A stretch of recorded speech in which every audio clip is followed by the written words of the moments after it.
Hi people, so I'm going to make two videos back to back here. I'm going to separate them because partly for just to condense the videos, but also because they're different incidents, but both related to the issue of protest, how we define protest, personal responsibility, um, democracy, a lot of things around that. So I'm going to just divide them up for that reason.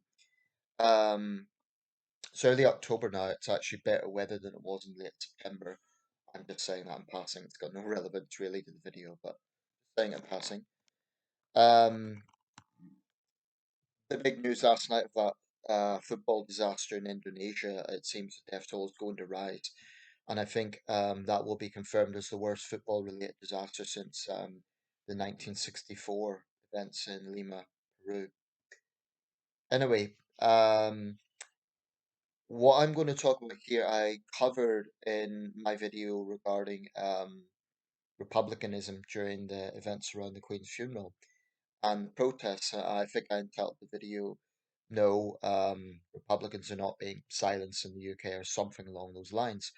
I forget the verbatim title that I had, but it was along those lines.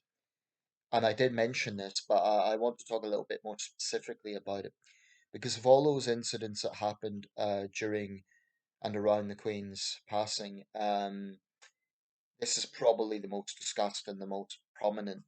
Um, and I think it's very, very important to differentiate between this and, for example, people who held placards saying "Not my king." Um, because one of the biggest mistakes I think that's made in contemporary debate is people tend to lump things into one category, and even senior journalists and politicians do it. So, for example, the Times had a piece on, they actually entitled it Les Majestes, without any reference to Thailand, which is one of the very few countries in the world still prosecutes Les Majestes. But anyway, they were talking about freedom of speech. But the Times is a reputable newspaper, but they were just lumping all these cases as one and the same. Um, and I think that's wrong because they're not one and the same.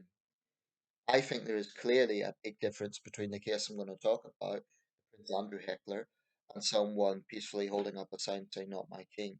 But anyway, there's been a development on this story because anyone who saw the footage, and it was fairly widely spread around. Basically, if you don't know the context, well, I'll just read this out. This from the BBC. Two men have been charged of the alleged assault of a man who heckled Prince Andrew as he walked behind the Queen's coffin. Footage shows a 22-year-old man shouting at the Duke of York on the Royal Mile in Edinburgh on the 12th of September. He has since been charged with a breach of the peace. Two men, both 34, have now been charged with after allegedly dragging the heckler to the ground.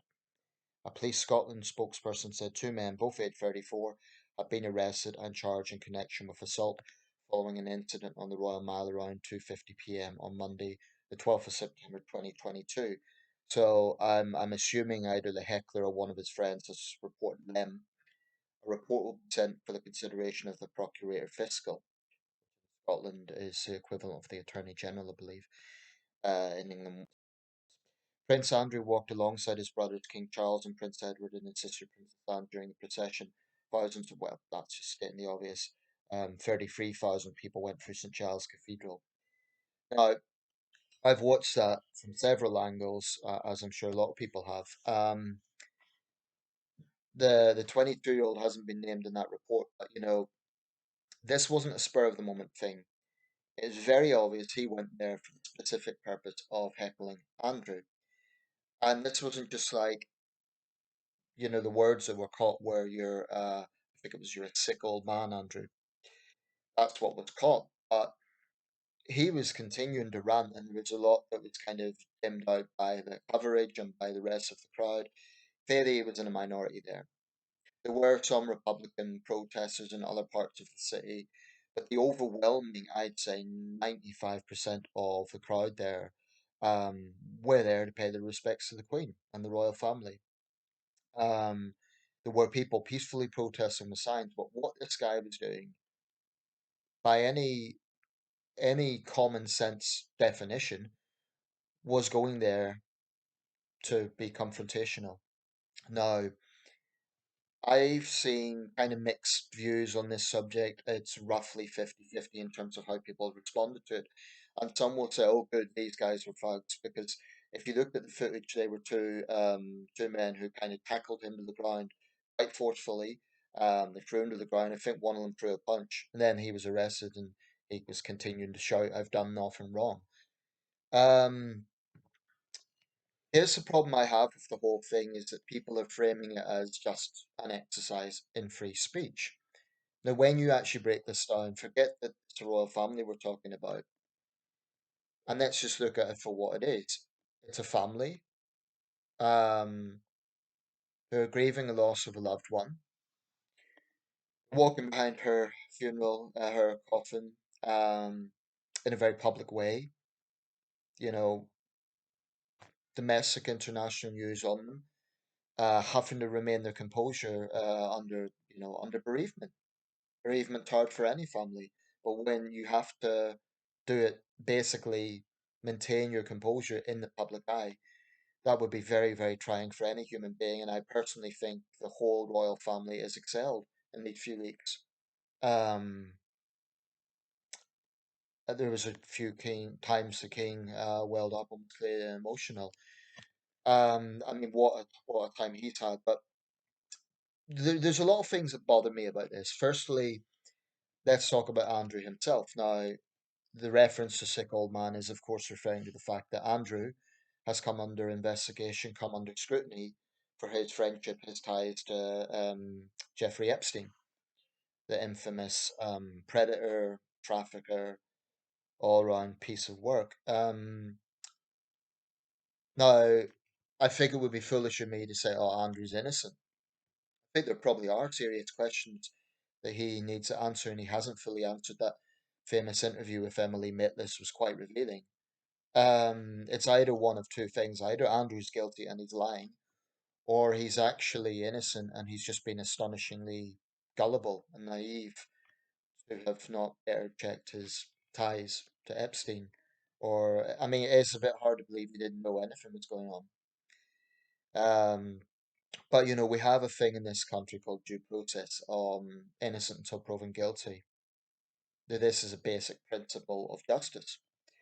And the fact of the matter is, whether you believe him or not, Andrew has maintained his innocence.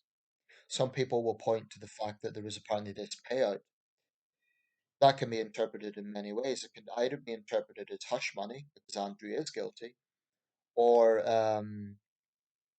you know, it can be interpreted another way. Why would the alleged victim actually take money if she's seeking justice? It can be looked at both ways.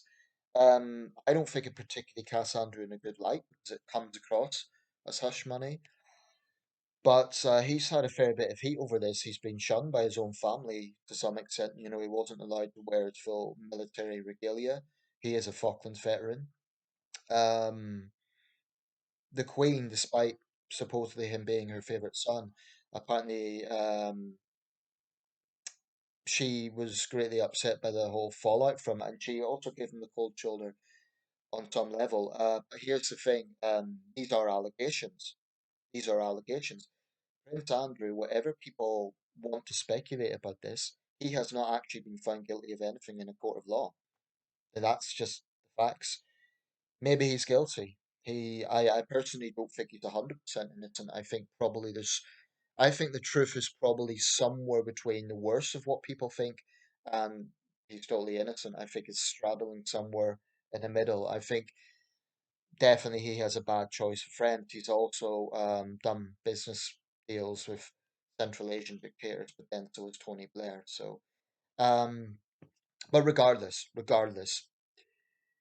this guy saw it fit to go to Edinburgh that day, knowing that the royal family would be going past to heckle them, in my opinion, in a very crass and blunt way. Now, the very fact that these two men have been arrested for tackling him, I think, kind of dismantles this argument Republicans have that there's no free speech when it comes to republicanism. What we have here is a protester, a Republican, presumably, or at least someone who doesn't like Prince Andrew, doing something that was very unpopular to most of the people there. Yet even he is allowed justice, right? Because protesters they allegedly assaulted him. Um, I personally think, and I appreciate not everyone would agree with this, I think there should be mitigating circumstances. I honestly think those two men saw the situation is this young guy is, he is clearly trying to distress a grieving family. He's here to cause trouble. And basically they were taking the law into their own hands. Now, should they have done that? Probably not. Um, but I think there should be a degree of mitigating circumstances. Bear in mind the security around this. Bear in mind that we're talking about the king and his siblings. What's to say this heckler couldn't have been a security risk? Now, as it turned out, he wasn't armed, but in in split seconds, police and others have to make these judgments. And if someone's going to be stupid and crass enough to do something like that, you know, people can't second guess. They can't, or they can't just give him the benefit of the doubt. It's a little bit like that Mansion House invasion a few years ago. I perhaps I've got more conservative as I've got a bit older, but I just think if people are going to do stupid, reckless things, they can't really complain about the consequences. And if you're going to heckle a grieving family in public, when most people there are to pay their respects, you're not going to be popular. Of course, the internet says differently. A lot of people say, "Oh, he's a martyr of free speech. He was only telling the truth." Well, he was only telling the truth as he sees it. That doesn't mean it's evidence or facts. This young guy's obviously heard about the allegations. He feels strongly about it, and he felt obliged to go and do this. But I think it is right that he is being charged with a public order offence, or a breach of the peace. Absolutely right, because there is a world of difference between knowingly causing someone distress, which he must have known would happen. I mean, just because the royal family showed composure doesn't mean they weren't gritting their teeth at that moment. And people saying, "Oh, it's just Andrew." Well, the king, Anne, Edward, they had to listen to that. And what I would say to those people saying it's just free speech is, what if you had a member of your family accused of something, and you might think they're innocent, or you might think, well, we don't know, but whatever the case, and then you had a family bereavement, and you were walking behind your mother's coffin, or another family member, and some total stranger just comes out of the crowd and starts yelling at your brother or your sister, and your natural instinct would probably be protective. So I just think that it was totally the wrong circumstance. There is a lot of other avenues he could have taken for his little protest. He could petition his MP to lobby the palace. He could campaign against monarchy. He could make YouTube videos like what I'm doing right now, denouncing Andrew. He could do a lot of things, but he chose to go there in the most crass way, in the most somber of occasions, and heckle a grieving family. So I really have little sympathy for him. Um, and as for the two guys who tackled him, maybe they felt that they were kind of duty bound. Maybe, I don't know what their background is. They might be veterans. I don't know. Maybe they felt an obligation to the royal family. Like they were thinking, well, there's no police around here. We better shut this guy up because he could do something. He's making a scene. And I'm a little bit fed up of people always kind of hiding behind free speech as if individuals don't have responsibility. Um, anyway, that's my take on that. Now, I'm going to make a companion video to this, which is about another sort of protest. And again, I'm very critical of the method used, but I'm doing them separately for time's sake and for, yeah. Let me know your thoughts. All I would respectfully say to people, if you're going to say, well, Andrew's probably guilty or whatever, right? But frankly, I don't really think this is about whether Prince Andrew is guilty or not. The issue is about, was it the right time and place? Was it the right way to do it?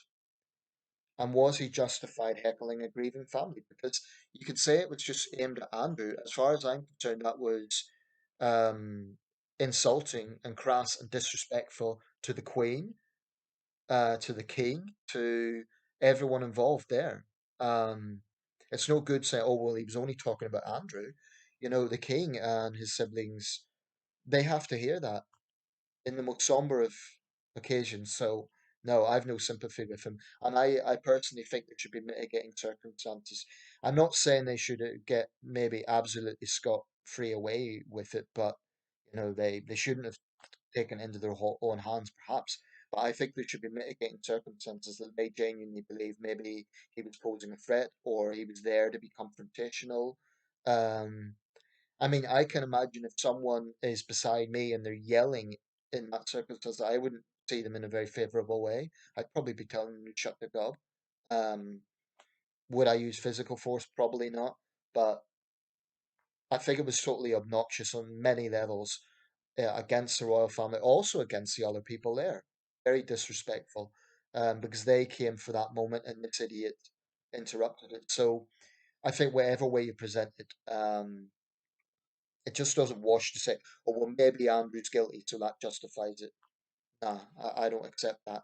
Because under that logic, would you say that every single public figure who ever met Jimmy Savile should be publicly heckled and berated? I mean, where do you draw a line?